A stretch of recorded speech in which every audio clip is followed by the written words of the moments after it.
So today I want to talk about the relationship between your mood and your food. There's a huge relationship. The problem is that you never, ever want to treat a symptom directly without understanding the underlying cause. And that's the problem in medicine, is they treat all the symptoms. So if you get depression, they're going to treat it. They don't ask why. Anxiety, it's a treatment. There's a lot of pills. There's no profit in curing these. It's all about managing these symptoms. In fact, when you treat the symptom or you diagnose incorrectly, you make the patient worse. I'll give you an example. I had a patient who was depressed. And I said, when were you depressed? She goes, when I was diagnosed. I said, interesting. I said, I started questioning more stuff, and I said, you know what? You're not depressed. You're just exhausted. She goes, wow, that makes sense, because I don't sleep. I feel better. Thank you.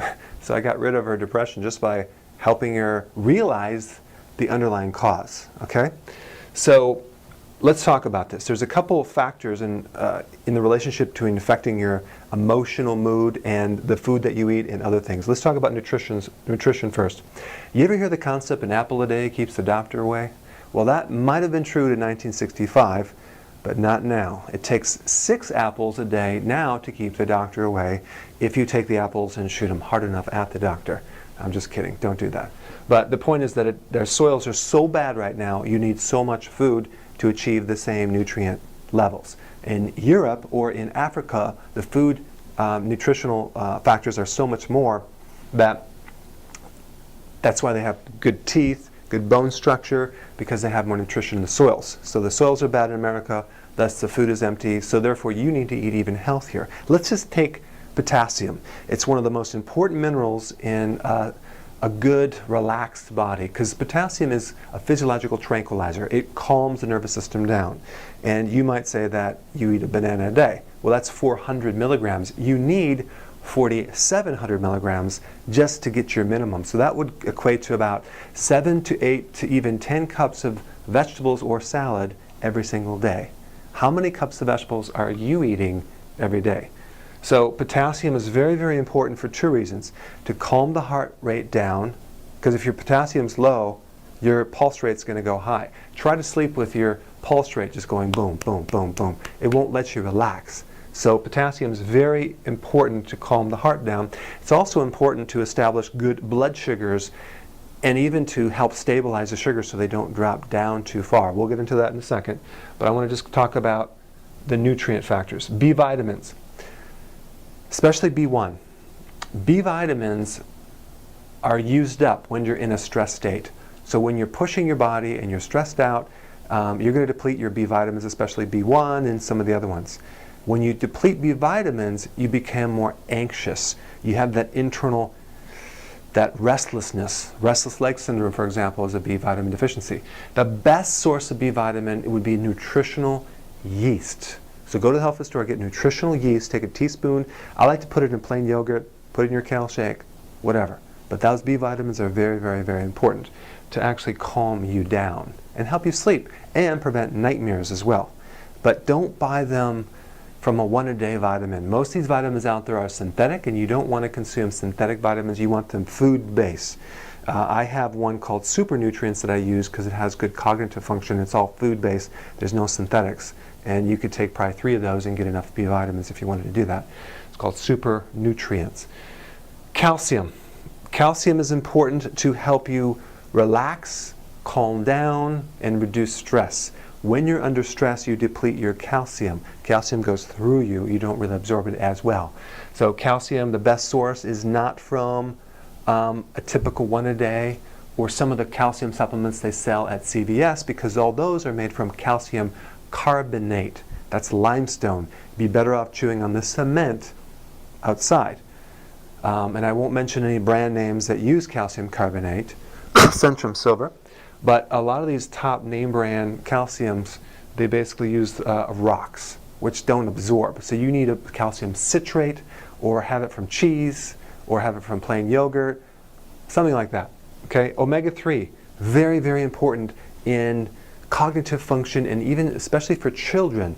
So omega-3 fish oils for kids, oh my gosh, huge.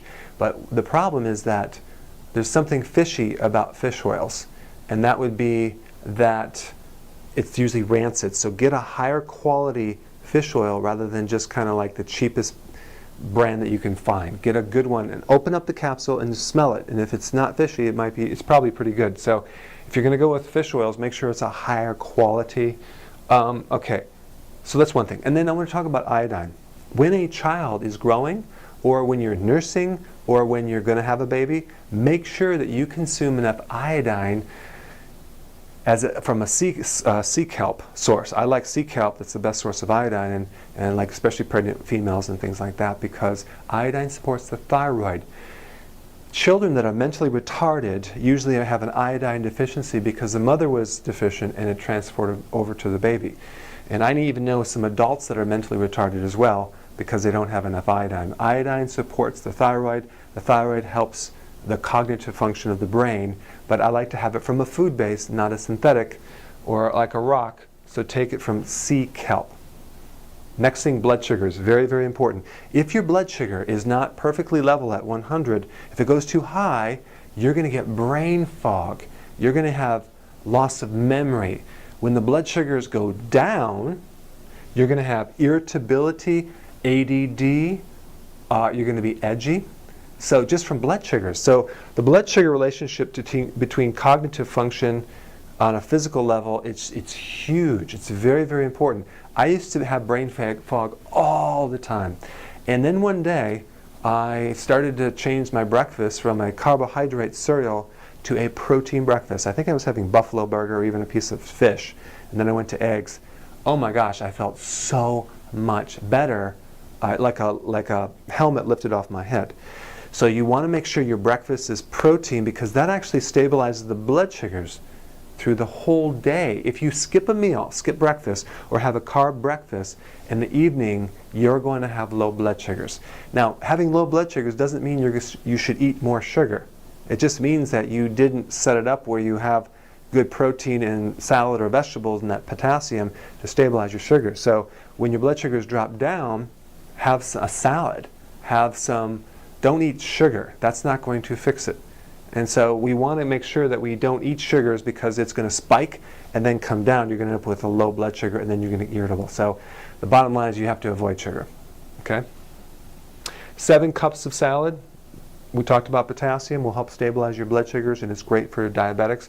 Protein breakfast, very, very, very important. That kale shake, you can get the recipe off the website. Kale shake in the morning is wonderful to establish the blood sugars through the whole day. Hormones. Hormones influence your brain as well. Serotonin, it's a pleasure hormone, and that's how psych drugs work too. They recycle that last drop of serotonin you have over and over and over again, tricking your body and thinking it has more than it really does. So when you take these psych drugs, they end up causing a deficiency over the time even more, and the need for that medication rises over time. So it doesn't have a long-term good solution. And sometimes when the doctor doesn't have a plan to get you off the medication, then you end up needing more and more and more and different ones, and to the point where it really ruins the body. So you want to start building up serotonin with a good diet before you even get these symptoms. Now, next thing is cortisol. That's the stress hormone, and that comes from all types of stress. You push yourself over the years, you work 2 jobs, you don't sleep, maybe you don't take care of yourself, maybe you party too much, and you go into the flight or fight mode, and you will get anxiety as a symptom from cortisol. So anxiety, worry, thinking all the time, that's a higher cortisol, adrenaline type adrenal problem, which needs to be improved through natural means. One of the ways is through walking each day, through maybe acupressure or stretching, pulling the stress out, or sleeping, or keeping the diet good, or avoiding stressful people. Many, many things you can do. But if your body is stressed out all the time, your cortisol will be high and you will be stuck in anxiety. But the problem is you don't want to treat it directly, you want to find out why. PMS. Is there a relationship between your cycle and your mood? If so, then you need to support the ovary, because I know some women that can get very irritable that time of the month, or even certain times of the month, if there's a pattern to it. The thyroid, if it's a physical problem, you can get depression, you can be apathetic, like you don't care anymore. So there's a hormone aspects to your mood as well, that should be supported through nutrition. Okay, so now we want to talk about sleep. Oh my gosh, without sleep, you're going to have a lot of anxiety, you're going to have worry, you're going to be in stress mode, because sleep is a natural repair for body stress. Without sleep, you can't rejuvenate, you can't recharge the body, and you will have all sorts of mood issues without sleeping. You try to take your kids to the grocery store when they're tired. They're going to be cranky, okay? So, and the question is, are you exhausted, are you tired, or are you depressed? I found mostly you're tired, and you're going to feel depressed from being tired. So you don't want to take a 5-hour energy drink to stimulate the body, you want to get more sleep. So the more stress you're under, the longer you need to sleep. So don't get 7, get 8 hours, okay? So a lot of problems with anxiety, it can't happen when you sleep. Okay, so take a look at the relationship between your mood and the physical part of your body versus just a mental problem, and it's huge, and this is what's missed. So if you're having any type of mood problems, look at the nutrition, look at the blood sugars, look at if there's a glandular imbalance, look at your sleep, and never treat a symptom, find the root cause.